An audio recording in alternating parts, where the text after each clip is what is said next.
नमस्ते भारत और मेरे दर्शकों को भी मेरा प्यार भरा नमस्ते। आप सभी लोग जानते हैं कि कल चुनाव आयोग ने तमाम चुनाव के जो चरण हैं और जो डेट्स हैं उनकी घोषणा कर दी हैं। बाकी प्रदेश तो ठीक है, लेकिन वेस्ट बंगाल का जो राजनीतिक पारा है वो बहुत हाई हो गया है।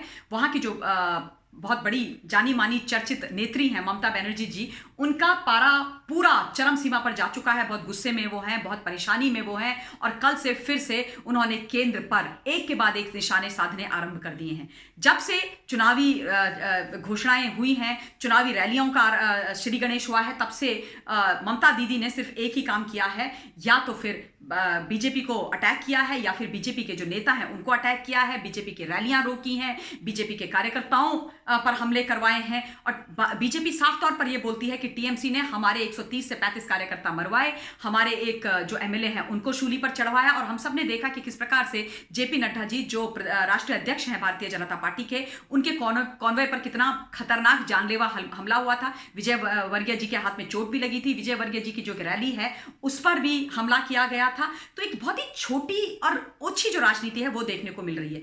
एनसीआरबी का डेटा कहता है कि आज हिंदुस्तान के अंदर अगर किसी प्रदेश में सबसे ज्यादा राजनीतिक हत्याएं हुई हैं तो वो प्रदेश है वेस्ट बंगाल, जो बहुत शर्म की बात है एक मुख्यमंत्री के लिए। आप रॉन्ग रीजन से इस देश के अंदर जाने जा रहे हो, वो अच्छी बात नहीं है।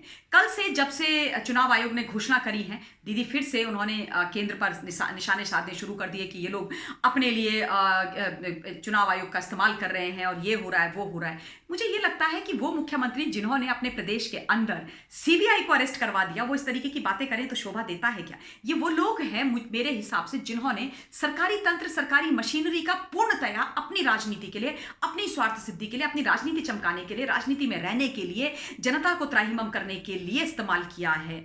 जब शारदा चिटफंड स्कैम के चलते सीबीआई गई थी 2019 में कैलकाटा के अंदर, मिस्टर राजीव जो वहां के कमिश्नर है, सीनियर आईपीएस ऑफिसर, उनसे पूछताछ करने के लिए, तो उनको अरेस्ट कर लिया गया वहां की पुलिस के द्वारा। किसने कराया? चीफ मिनिस्टर ने। और वो पहुंच गई अपने कमिश्नर के घर। मतलब सोचिए आप, अगर आप कहते हो कि हमारे यहाँ स्कैम नहीं हुआ, अगर आपके यहाँ शारदा नारदा नहीं हुआ, तो आने दीजिए, 100 सीबीआई की टीम आने दीजिए। वही स्वरूप फिर से इस बार देखने को मिला। जब उनके भतीजे की जो बहू है उसको कोयला स्कैम के बारे में प्रश्न करने के लिए सीबीआई पहुंची, तो वीआईपी रूट लगा दिया उस रूट में जिससे सीबीआई उनके घर जाने वाली थी। और धमक गई मुख्यमंत्री साहिबा ममता बनर्जी, जो टीएमसी की इतनी सीनियर नेता हैं, अपने भतीजे के घर में। तो आप लोग वहां पर बैठ करके, जो टीएमसी टीएमसी के जो मुख्यमंत्री हैं ममता दीदी हैं, वो गलत इस्तेमाल कर रही हैं सरकारी तंत्र का, पुलिस का, और वहां पर जितनी भी आपका सरकारी मशीनरी है उसका, अपनी राजनीति को बचाने के लिए, अपने गलत कामों को बचाने के लिए। नहीं हुए स्कैम्स तो 100 क्या 1000 टीम्स आए, उनके आगे बैठिए, प्रश्नों का जवाब दीजिए, और अगर नहीं आ रही है तो उनको बुलाइए और खत्म करवाइए ये तमाशा। कल से ये बात चली जा रही है कि इलेक्शन कमीशन ये है, इलेक्शन कमीशन वो है। भाई, इलेक्शन कमीशन एक इंडिविजुअल इंस्टीट्यूशन है। इलेक्शन कमीशन अपना काम करता आया है और कांग्रेस के जमाने निकल गए जब इलेक्शन कमीशन और चीफ इलेक्शन कमिश्नर का इस्तेमाल कांग्रेस पार्टी अपने लिए करती थी। अब ये नया भारत है। मोदी जी के नेतृत्व में इस देश के अंदर सरकार चल रही है। फेयर एंड स्क्वायर इलेक्शंस होंगे और बिल्कुल डंके की चोट पर होंगे, जिस प्रकार से होते आए हैं। मैं याद दिला देना चाहती हूं हिंदुस्तान को कि 2009 में नवीन चावला करके एक चीफ इलेक्शन कमिश्नर हुआ करते थे हिंदुस्तान के, जिन्होंने पूरी तरीके से कांग्रेस के फेवर में चुनाव करवाए थे। और जब वो रिटायर हुए तब कांग्रेस पार्टी ने उनको बकायदा पूरे पैसे भी दिए थे और जमीनें भी उनके एनजीओ के लिए दी थी। मेरे बात पर विश्वास मत कीजिएगा हिंदुस्तान, गूगल कीजिए और ढूंढ के निकालिए। तो जिन लोगों ने ये काम किया है, जिनके सिस्टम में ये सारी चीजें रही हैं, वो ये सोचते हैं कि चोर की दाढ़ी में तिनका, और सामने वाले जो लोग सरकार आज चला रहे हैं वो भी ऐसा काम करेंगे। परंतु वो ये भूल गए कि अब एक साफ स्वच्छ छवि के प्रधानमंत्री इस देश के अंदर हैं, जिनका काम देश की सेवा करना और जनता की सेवा करना है। तो इसीलिए ये बौखला रखे हैं। इलेक्शन कमीशन पर जब देखो तब क्वेश्चन मार्क लगा देते हैं। इनको क्या बुरा नहीं लगता है? इलेक्शन कमीशन के जो लोग हैं, क्या वो इस देश के नागरिक नहीं है? अपनी जिम्मेदारी से वो काम करते हैं। जब जहां जहां पर कांग्रेस, लेफ्ट, आम आदमी पार्टी या ममता बनर्जी जीतती हैं, तो ये कहते हैं कि बड़े फेयर एंड स्क्वायर इलेक्शंस हुए, कुछ नहीं हुआ, इलेक्शन कमीशन ने बहुत अच्छा काम किया। जहां पर इनकी करारी हार होती है, ये हार जाते हैं, तो इलेक्शन कमीशन को हाशिए पर लेकर के आ जाते हैं। इलेक्शन कमीशन ने रिग्ड कर दिए इलेक्शंस, ये हो गया वो हो गया, जो सारे इनकी मशीन्स हैं वो खराब हैं, इनके पैड्स खराब हैं, सो ऑन सो फोर्थ, अपने कन्वीनियंस के हिसाब से बोलेंगे। भाई डिसाइड करिए, जब आप जीतते हैं तब इलेक्शन कमीशन अच्छा है, जब आप हारते हैं तो खराब हो जाता है। एक जगह टिकिए, एक जगह टिकिए। और जहां तक ममता बनर्जी दीदी का सवाल है, मैं बोलती हूं, आप बोलते हो केंद्र के बारे में उल्टी सीधी बातें।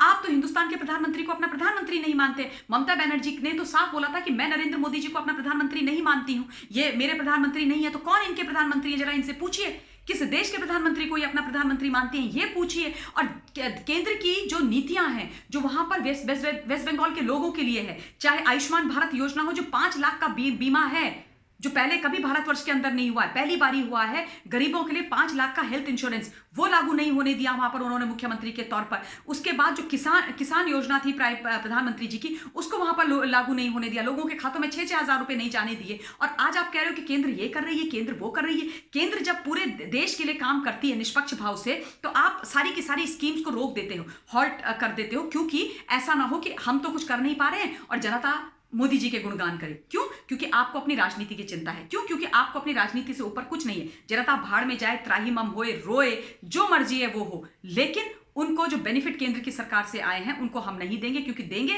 तो इनकी पोल खुल जाएगी निकम्मेपन की, इनकी पोल खुल जाएगी नाकाम करने की, और जनता का पूरा विश्वास देश के प्रधानमंत्री के अंदर हो जाएगा। लेकिन वो वैसे भी हो रहा है।